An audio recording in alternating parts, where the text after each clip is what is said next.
দেখো আমাদের সংরক্ষণশীলতার যে ভিডিওটা, ওই ভিডিও কিন্তু অলরেডি আপলোড হয়ে গেছে। ওই টপিকের উপর আজকে আমরা কিছু বোর্ডে আসা কোশ্চেন কমপ্লিট করবো, যে কেমন কোশ্চেন আমাদের বোর্ডে হয়ে থাকে।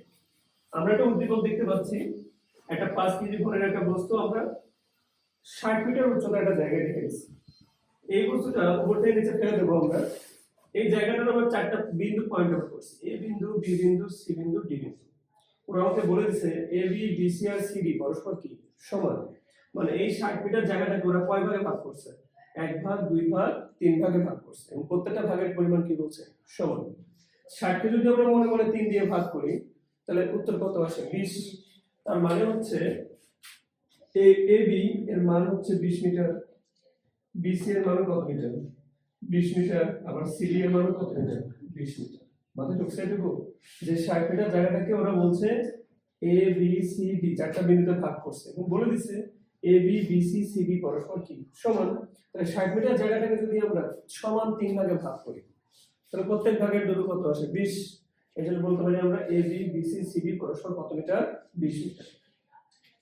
প্রশ্ন, 3 সেকেন্ড পর এই যে বলটা ভূমি থেকে কত উচ্চতায় থাকবে? মানে আমরা 3 সেকেন্ড পরে, মানে বস্তুটাকে আমরা ফেলে দিচ্ছি, উপর থেকে কি করছি আমরা? ফেলে দিচ্ছি। তাহলে বস্তুটা নিচের দিকে পড়া শুরু করছে, কত সেকেন্ড ধরে পড়বে? 3 সেকেন্ড ধরে পড়বে। কয় সেকেন্ড ধরে পড়বে? 3 সেকেন্ড ধরে পড়বে। এই 3 সেকেন্ডে এই যে পড়লো, নিচের দিকে পড়তেছে। আমি আরেকটা চিত্রের সাহায্যে বোঝানোর চেষ্টা করি। এখান থেকে এটুকু হচ্ছে কয় মিটার? 60 মিটার।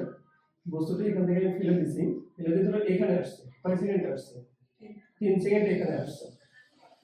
তাহলে আমাকে বের করতে বলছে ভূমি থেকে কত উচ্চতায় এই বস্তুটা আছে, এই উচ্চতাটা বের করতে বলছে। এটা মজার কথা শুনো, আমরা যদি এইটুকু উচ্চতা বের করতে পারি, তারপরে 60 থেকে বাদ দেই, তাহলে কি নিচেটুকু পাওয়া যাবে? তাহলে আমাদের উদ্দেশ্য হলো ও 3 সেকেন্ডে কতটুকু নিচে নামছে বের করা। বের করে 60 থেকে কি করব? বাদ দেব। 60 থেকে বাদ দিলে কি হবে? এই ভূমি থেকে উচ্চতা আমরা জেনে যাব। বুঝছো? তাহলে উপর থেকে 3 সেকেন্ডে কতটুকু আসছে বের করবো কি করে? একটা বস্তু উপর থেকে তুমি ফেলে দিচ্ছ না, বলো, তাহলে ওই বস্তু অবশ্যই মুক্ত হয়ে পড়তেছে। আর মুক্ত হয়ে উপর থেকে নিচের দিকে পড়লে আমরা সবাই জানি অভিকর্ষ ত্বরণ কাজ করে। কি ত্বরণ কাজ করে? অভিকর্ষ ত্বরণ কাজ করে। এখানে সময় দেওয়া আছে না, আর ত্বরণ জানো না তোমরা? সময় আর ত্বরণ দুইটাই যদি জানা থাকে, আমাদের খুব ফেভারিট সূত্র হচ্ছে H সমান ইউটি প্লাস। কিন্তু যেহেতু উপর থেকে পড়তেছে, তাই এস এর জায়গায় লিখবো আমরা এইচ। শিখিয়েছিলাম এটা, উচ্চতার ক্ষেত্রে এইচ। আদিবেগ কি ছিল? শূন্য। থেমে ছিল, তাহলে এটা বাদ কি থাকে? হাফ জি।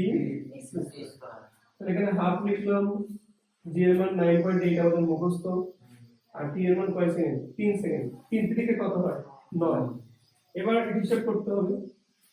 হিসাব করে দেখো কত হয়। হিসাব করে আসবে তোমাদের 44.1 মিটার। 44.1 মিটার।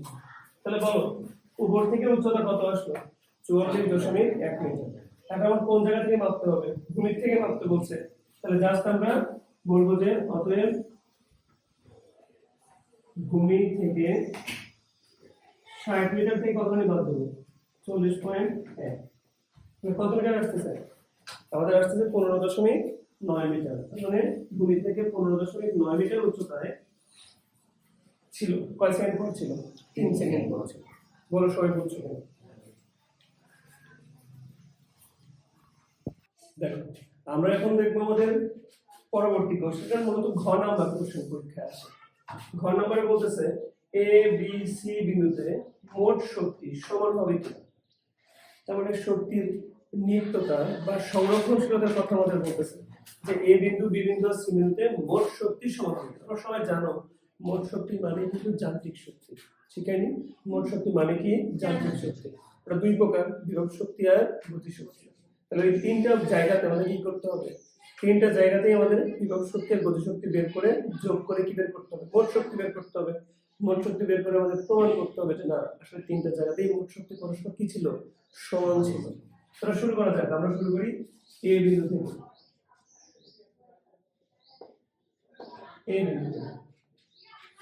এই বিন্দুতে প্রথমে আমরা বের করব ইপি। ইপি মানে সবাই জানো এনজিএস। এখন সহজ করে বলো তো, ইপি এর ক্ষেত্রে আমরা যে এইচ বের করি, এটা কোন জায়গা থেকে মেজার করি? আমরা ভূমি থেকে। তাহলে ভূমি থেকে এ বিন্দু কোথায় আছে? একদম উপরে না? ভূমি থেকে কত উপরে আছে? 60 মিটার। তাহলে আমরা বস্তুর ভর জানি 5 কেজি, জি এর মান 9.8 আর উচ্চতা হচ্ছে 60 মিটার।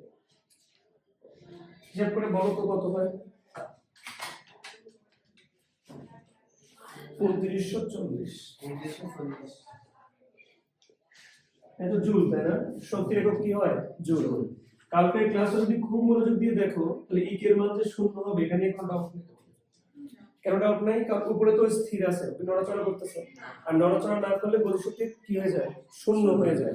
তাহলে এখানে মোট শক্তির মান কত হবে? তাই মোট শক্তি হবে হলো 2940। তাহলে এখন আমাদের জন্য চ্যালেঞ্জ হচ্ছে আমাদের এই বি বিন্দু আর সি বিন্দু, এই দুইটা বিন্দুতে প্রমাণ করে দেখাতে হবে যে মোট শক্তির মান কত আসে, ওই 2940 জুলেই আসে। শুরু করি বি বিন্দু দিয়ে। বি বিন্দুতে আমরা যদি প্রথমে আমরা ইবি বের করতে চাই, ইবি মানে আমরা সবাই জানি mgs। সহজ করে বলো তো এবি মানে কত মিটার? 20। আচ্ছা, ইবির ক্ষেত্রে আমরা এইচ মাপে ভূমি থেকে, তার মানে আমাকে এখান থেকে এই পর্যন্ত মাপতে হবে। বলো এখান থেকে এগুলো কি 20 মিটার লিখে রাখছি। সিডি এর মান কত বলো? 20 মিটার। আর বিসি এর মান কত? 20 মিটার। তাহলে ভূমি থেকে কত মিটার? 40। তাহলে 5 গুণ 9.8 গুণ কত লিখতে হবে? 40। এটা হিসাব করে দেখো কত আসে। জি 1960 জুল। এবার আমরা গতিশক্তি মাপবো। আমরা জানি হাফ এম স্কয়ার, তাই না? আমরা এটাও জানি এই ভি স্কয়ার মানে কিন্তু লেখা যায় 2g। এখানে এটাও জানি আদিবেগ কি? শূন্য, অর্থাৎ half into M into 2g। 2 কাটলে কি থাকে? তোমরাই বলো তো এম এর মান তো 5 কেজি, জি এর মান 9.8, কিন্তু গতিশক্তি ক্ষেত্রে উচ্চতা মাপতে হয় কোন জায়গা থেকে? যেখান থেকে সে নিক্ষিপ্ত হয়েছে, মানে উপর থেকে মাপতে হয়। কোথা থেকে মাপতে হয়? বলো উপর থেকে সে কতটুকু নিচে নামছে বিন্দুতে? এখান থেকে এইটুকু না? এইটুকু নিচে নামছে না? কতখানি সেটা? 20। 980। এবার দুটো যোগ করে দাও। এখন তাহলে মোট শক্তি হবে ই সমান ইপির মান ছিল 1960, রিকের মান হচ্ছে 1940। তাহলে দেখো বি বিন্দু আর এ বিন্দু কিন্তু আমাদের ঘটনার শক্তি আছে। মোট শক্তি কি আছে বলো তো? পরস্পর সমান। এবার আমরা নির্ণয় করব সি বিন্দু। কোনটাকে নির্ণয় করব? সি বিন্দু।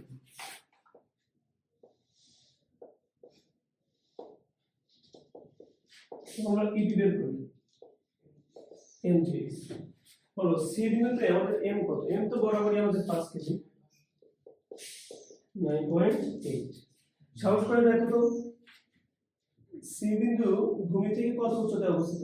20 মিটার। তার সিডি এর মান আমরা আগে থেকেই জানি 20।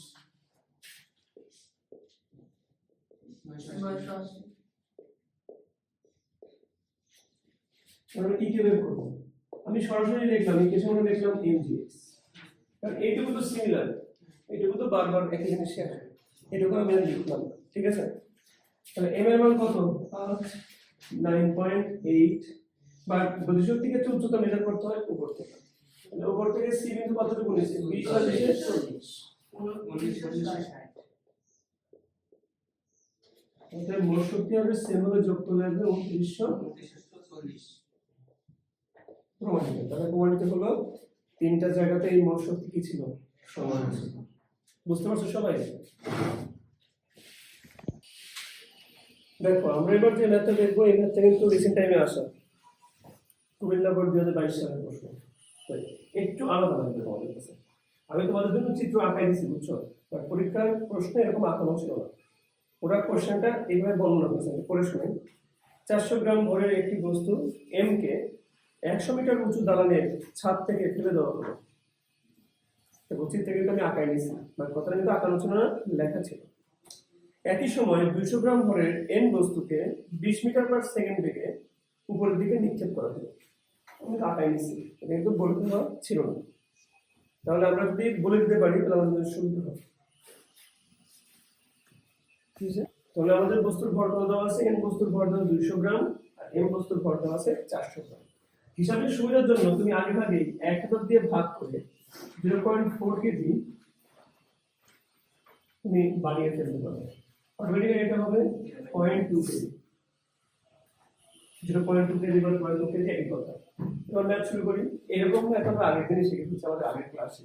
ইজি অঙ্ক। ভূমি থেকে কত উচ্চতায় বিভব শক্তি গতি শক্তি কি হবে? একদম ইজি। আমরা ধরে নেব যে একটা বিন্দু ধরে নিই, এই বিন্দু মনে আছে? আমরা ধরে নিয়েছিলাম যে এইটুকুর উচ্চতা হচ্ছে x, মনে পড়ে? এর উপরটা কি ছিল? 100 মাইনাস x। ভূমি থেকে কত উচ্চতায়? তাহলে আমরা এই কি বলছে, বিভব শক্তি গতি শক্তি পরস্পর কি বলছে? সমান। বিভব শক্তি গতি শক্তি কি হয়? পরস্পর সমান। তাহলে তো আমাদের কোনো কিছু আর গুণটুন করা লাগতেছে না, দেখা লাগতেছে না কার সাথে ড্র আছে, দেখা লাগতেছে লাগতেছে না। ইপি মানে আমরা জানি mgh, আমরা জানি যে মানেও লেখা যায় mgh ডট দিলাম। কেন?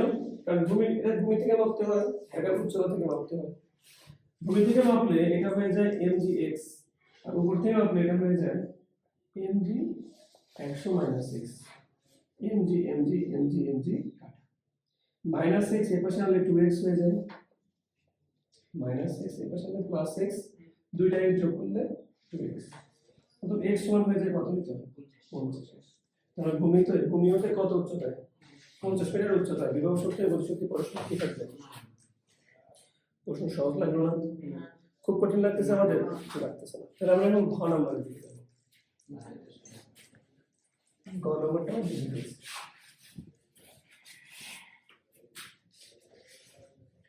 এন বস্তুর ক্ষেত্রে নিক্ষেপের মুহূর্তে এবং 2 সেকেন্ড পর মোট শক্তির পরিমাণ অপরিবর্তিত থাকে কিনা এটা দেখতে বলছে আমাদের। নিক্ষেপের মুহূর্তে এটা আবার কি জিনিস দেখো, মানে আমি বস্তুটা মাত্র কি করতেছি? নিক্ষেপ করতেছি। আচ্ছা, প্রথমে লিখলাম আমরা নিক্ষেপের মুহূর্তে বের করব। নিক্ষেপের সময় প্রথম বের করব ইপি। ইপি মানে কি? এম হচ্ছে 0.2 কেজি, জি হচ্ছে 9.8, কিন্তু 0 হবে না। নিক্ষেপের সময় ভূমির খুব কাছাকাছি আছে। নিক্ষেপের সময় একদম ভূমিতে আছে না? নিক্ষেপের সময় যেহেতু একদম ভূমিতেই আছে, তাহলে তো ভূমি থেকে কোনো উচ্চতা নাই বললে চলে। তাহলে এই মান এখানে কি হবে? 0। এটা হবে 0। ই কে মানে আমরা জানি mgh লেখা যায়, m এর মান 0.2, 9.8, h মানে কি? উচ্চতা। কোন জায়গা থেকে উচ্চতা? উপর থেকে উচ্চতা। বলো তো, আমি যখন এটা নিক্ষেপ করতেছি নিক্ষেপ করতেছি, এর উপর থেকে কত উচ্চতায় আছে? 100 মিটার। কিন্তু এভাবে ম্যাথটা করলে হবে না, এভাবে ম্যাথটা করলে হবে না। বলো তো কেন? তুমি আগের প্রশ্নে কিন্তু জানতা তোমাকে আসলে বস্তুটা তুমি কোন জায়গা থেকে ফেলে দিচ্ছ, এর চেয়ে উপর থেকে তো পড়বে না। যদি কি এবার কি বলতে পারবা এই বস্তুর সর্বোচ্চ কত উচ্চতায় উঠবে? তুমি জানো? এটা কিন্তু তুমি জানো না। আগের বার তুমি জানতা যে এই বস্তুটা সর্বোচ্চ কোন জায়গা থেকে পড়ছে? 100, তাই না? বলো, এবার কি তুমি জানো যে কত উচ্চতায় উঠবে? সর্বোচ্চ কত উচ্চতায় উঠবে এটা তোমরা জানি না, জানতে পারলে বসাতে পারতাম, বাট জানি না তো। উচ্চতা দেওয়া আছে? তাহলে আমাকে সাহায্য নিতে হবে কার? তখন আমরা এই সূত্র দিয়ে করলে আমাদের ম্যাথটা ভুল হয়ে যাবে। তুমি তো জানোই না উচ্চতা কত আছে, বের করা যাবে বাট তুমি এখন পর্যন্ত জানো না কত আছে। আমরা জানি যে গতিশক্তির সূত্র হলো half m v square. Half দিলাম, এম দিলাম কত? 0.2। দেখো ভি আমাদের দেওয়া আছে, ও কত বেগে ঢিল মারছে? 20 মিটার পার সেকেন্ড বেগে ঢিল মারছে। আমি জানি তো কত বেগে ঢিল মারছে, তাহলে আমাকে উচ্চতা বের করার কষ্ট করা লাগবে? দেখতে দেওয়াই আছে, কি লিখবো? 20 স্কয়ার। বুঝছো সবাই? তার মানে হবে 0.1 গুণ 440। তো যোগফল করলে কত হচ্ছে? 40। 0 আর 40 যোগ করলে কত হয়? 40। সবাইকে আন্ডারস্ট্যান্ড করতে পারছো? এটা ছিল মুহূর্তে, মানে ঢিল মারার মুহূর্তে। কিন্তু এখনো আমরা কি বের করি নাই? আমরা এখনো 2 সেকেন্ড পর এখনো বের করি নাই। চলো শুরু করি 2 সেকেন্ড পর বের করা। তাহলে 2 সেকেন্ড পরে যদি এমন একটা আমাদের মোট শক্তি কত ছিল? 40। এটা মনে রাখবো। আমরা এবার চেষ্টা করব 2 সেকেন্ড পরের ঘটনা বোঝার জন্য কি হতে পারে। ঠিক আছে, চলো তো 2 সেকেন্ড পরে যদি আমরা ইপি বের করতে চাই, ইপি মানে কি জানো? mgh। এম এর মান বরাবরের মতো 0.2, জি এর মান 9.8। এবার আটকে গেছে, কেন আটকে গেছে? তোমার তো এবার উচ্চতা লাগবেই। কোন থেকে উচ্চতা? ভূমি থেকে উচ্চতা লাগবে, বাট দেওয়া আছে 2 সেকেন্ড পর উচ্চতা কত, দেওয়া আছে বলো। বাট আমরা তো বের করতে পারবো, কেন বের করতে পারবো, আমরা বস্তুটাকে ঢিল মারছি কোন দিকে, উপরের দিকে ঢিল মারছি। উপরের দিকে কোন যদি ঢিল মারার সূত্র কি লিখছিলাম, ut minus half GT square, মনে পড়ে? নিচের দিকে বললে হয় প্লাস, উপরের দিকে বললে হয় মাইনাস। এস এর জায়গায় এস নালে কি লিখব,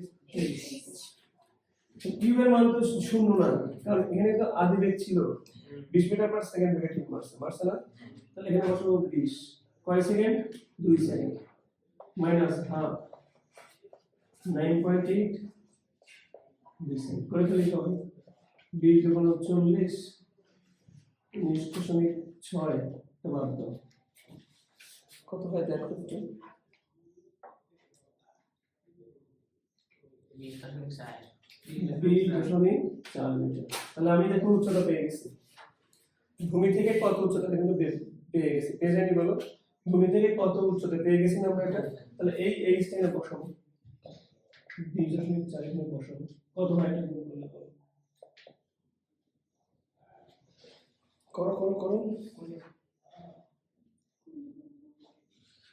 39.984 39.984 জি, তুমি মিলাও কিন্তু করছো না, সেটা আছে। এবার একটা অংশ হয়ে যাবে, কি বের করতে হবে, কি মানে আমরা জানি হাফ এম ভি স্কয়ার। আগেরবার তো ভি এর মান আমরা 20 বসাই দিয়েছিলাম, কারণ দেওয়া ছিল, কিন্তু ওটা তো নিক্ষেপের সময়। 2 সেকেন্ড পরে যে বেগ কত দেওয়া ছিল তুমি কি জানো, 2 সেকেন্ড পরে বেগ কত ছিল তুমি জানো, চলো বের করি আমরা। বের করার কোনো ব্যাপার, বেগ বের করার সবচেয়ে সহজ ফর্মুলা হচ্ছে ভি সমান ইউ মাইনাস জিটি। সূত্র এখান থেকে আসে, দেখো ভি প্লাস ইউ প্লাস 80 সমান তোমরা ভি সমান ইউ প্লাস 80 শিখছো না, বাট বুঝছো তুমি কোন দিক দিয়ে মারছো, উপরের দিকে, এখানে মাইনাস, এখানে কি হলো তো মাইনাস। আর জি কেন হইছে, কারণ উপর নিচে ওঠানামা করলে কি কাজ করে, জি কাজ করে, কি কাজ করে, জি। তাহলে এই সূত্রে আমরা বসাবো, ইউ এর মান তো আগে কত ছিল 20, 9.8 5 সেকেন্ড 2 সেকেন্ড, তাহলে 20 থেকে বিয়োগ করব 19.6 মানে 0.40 সেকেন্ড। কি করে ফেলো, হাফ ইনটু 0.2 গুণন 0.4 হোল স্কয়ার কত হয় 0.06 না 0.16। এবার এই দুটো যোগ করে দাও, মোট শক্তি হবে 39.984 যোগ 0.016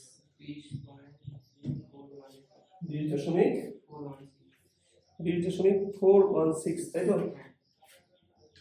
তার মানে একদম কিন্তু সেম আসে নাই, একদম কিন্তু সেম কি হয় নাই, আসে নাই, সামান্যই কি দেখতে পাচ্ছি আমরা, পরিবর্তন দেখতে পাচ্ছি। আসলে এই পরিবর্তনটাকে আমরা এত কি বলবো, এটা 20 হবে কেন, 40 হবে না,